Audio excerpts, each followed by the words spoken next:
Hope you guys are doing well. Welcome back. So in this video, I'm going to show you that how you can manage your domains on Shopify app. So let's start. So first of all, what we have to do, simply we have to go to the Shopify website, and after going to the Shopify website, we have to log in. And after that, as you can see, as the setting icon, so we have to click on the setting icon.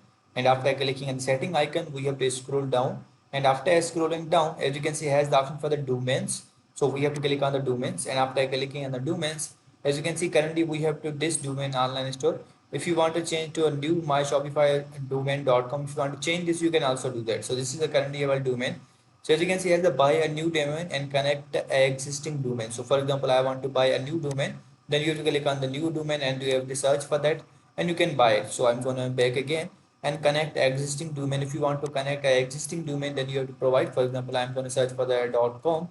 So let's search it and you have to press the enter and you will be able to see. For example, I'm going to click on the next, and after clicking on the yes, for example, we have to provide the full name. So I'm going to write here and then simply we have to hit the next, and after clicking on the next, as you can see, the domain is already connected to another Shopify store. So you have to choose the domain which will be available, and after that it will be connected. So in this way you can manage your domains on the Shopify. I hope you guys understand this video that how you can do this. So see you guys in the next video.